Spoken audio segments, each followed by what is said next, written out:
Hi, this is Bill Stark with LeaderGov.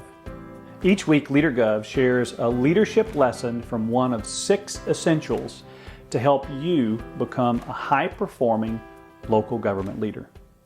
Today's lesson is on leading by coaching, and it's part of the Lead with Inspiration essential. You know, there are some great sports coaches that have influenced great athletes over time.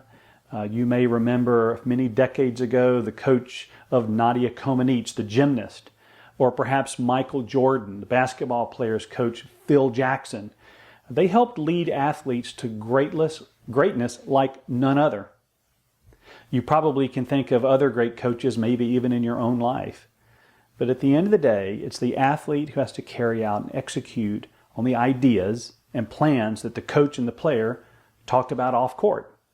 The coach is not on the field, and they can't be.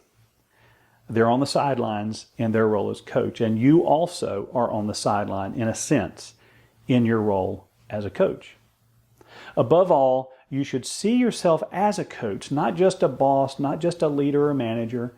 Being a good leader means that you coach your team a lot. Coaching is based on the idea that you believe the person is capable of solving their own issues. Coaching is both for high performers and those that are struggling on your team. It's for the entire team. Coaching is not a few things. Coaching is not an annual review. That's different. Coaching is not really feedback, although feedback plays into coaching. Coaching is not being their friend, although you may like the person, and that's awesome. But coaching is inspirational. It inspires the person to act on their own. Coaches care about results, and they care about the development of the people on their team. Coaching is not directly telling someone what to do. There's a time for that, but not in coaching. When you coach, you're the coach and the other person's the player. Coaches facilitate. They don't really offer direct input per se or micromanage. Mainly, they ask good questions. If someone's having a hard time, say, getting along with others, you first provide feedback to them so that they know what you see and how it affects the team from your perspective. You may even state that you're not going to tolerate or put up with what they're doing. But coaching then turns the conversation around to what we're going to do next. What can be done about this issue from your perspective, the employee? Again, coaching is not about telling an employee what to do. Letting the person or allowing the person to create their own plan for personal improvement is a cornerstone and an essential element to good coaching. In other words, whatever the goal, whatever the deficit or challenge the employee's having, getting from where they are to where they want to be should be a plan that's largely developed by the employee at your prompting, with your encouragement, and with great questions from you. So the key to good coaching is asking really good questions. Here are some questions that you may want to ask an employee who's being negative or having a bad attitude around the office. Now, we put these questions in your workbook and your resource guide so that you can keep them handy when you want to coach next time. But I'll just reel off some questions. You might want to ask them things like, what do you think is causing you to have such a negative attitude? What do you want to do to solve this issue of, say, coming in the office late or having this bad attitude? How do you think your negative attitude is affecting others on the team? Who on the team could you look to or talk to about their positive attitude that you might be able to learn from? You might ask them, is there anything about your work knowledge or the work environment that's causing you to have a poor attitude? Is there an online course that you'd like to take and learn about attitude and perspective? You could even ask, when would you like to take these actions?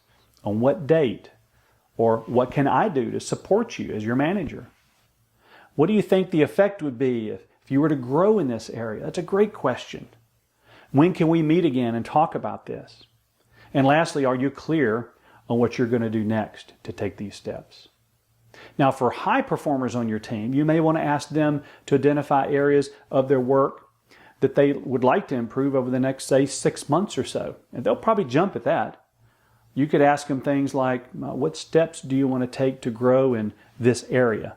Or what area do you want to grow in? How do you think this new knowledge will help you in your job? Or where can you get more information on this topic so you can learn and grow? You could ask them, is there anyone here at the office with that expertise today that you'd like to start meeting with? Or you could ask, how would you like for us to stay engaged on this topic together? You could even ask, when do you want to start getting to work on this? Again, the key is to ask questions that encourage the employee to make their own plan to get to the end goal that we all want. There's a time and a place for being highly directional and giving specific directions to employees, but you'll find that coaching is a great way to allow others to think for themselves and operate independently. And most people really value that. Now we'd like to hear from some local government experts on this important topic of coaching. I received an employee that had been with the city for, I believe, 12 years. And because of personality conflicts and work issues, have been bounced around to different departments. And it made it to our department as a receptionist. And then there was some issues with that position. So then I got the phone call, we're gonna give this employee to you. And of course, I was kicking and screaming, going, no. And so I said, you know what? No problem. So I received this person, and on the first day, we had an issue. So, and I have already told the person what my expectations were, what this department is, how human resources is very different, it's very confidential, and all the other nuances. And so the person did something they should not have done. I believe was actually on the first day.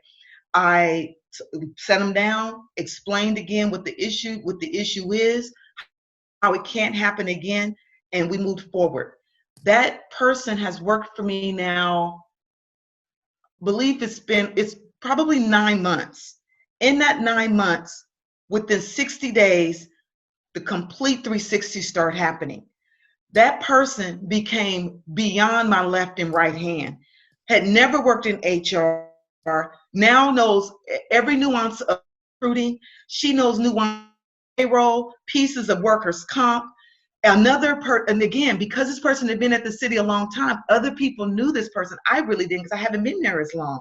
So they were watching and saying to me, hey, what did you do? Because this person's different. What's going on? To the point where one of our directors, their person left, and they asked me, can I please have your person come work for me? And they were only supposed to be there for 30 days. She's been with that person now half time, more than 70% with him and 30% with me now, and now is getting ready to get a double promotion to go work directly for that director. Wow. You have to invest in people.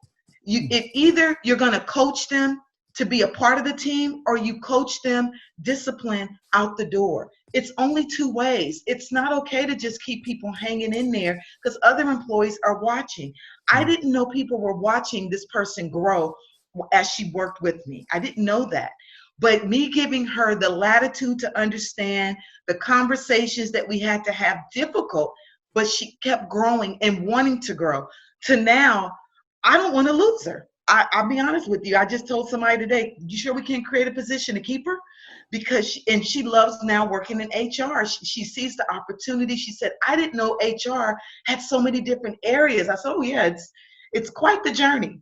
But the more you're involved, the more you help, the more you talk to employees, it breeds that self-assuredness in them that they can do it. Or you help them understand, while this may not be the best place for you to be, that's difficult. It's a hard thing to do, but you can do it, but you've got to invest the time and energy in it. At LeaderGov, we always want to encourage you to take the ideas, things you're learning here, and implement them in your own work with your own team. So here are a few things you can do to move these ideas forward, these ideas about coaching. First of all, we would suggest decide who you want to coach. And then look at your calendar and pick a date. What week do you want to coach different people? And of course, lastly, make a list of coaching questions that you'd like to go over with them. We also want to encourage you to involve your employees in this important topic of coaching. You may want to let your team know that you're going to start coaching them more, and you'll be having coaching conversations. Let them know that you want to focus on improving the team and each person individually. Let them know that you value their work ethic and that you want to support their own goals and their own plan for growth. Then, ask them to think of areas they'd like to improve upon, or perhaps areas where they're weak that they want to grow in. We're so happy to have you be a part of the LeaderGov community and participate in these leadership lessons. If you know of other leaders in your city or county that may benefit from these videos, these weekly lessons, let them know. They can subscribe on the LeaderGov website. We'd appreciate that. If your team has needs in the area of live workshops, off-site retreats, strategic planning, or even coaching, let us know. Those are services we provide to cities and counties and other agencies. Feel free to check us out on social media, Facebook, LinkedIn, and others. We often post blogs there, podcasts, and other things that may be of value to you. We hope you've enjoyed this lesson on coaching and the idea that you can implement great coaching to help your team grow. Until then, we'll see you next week.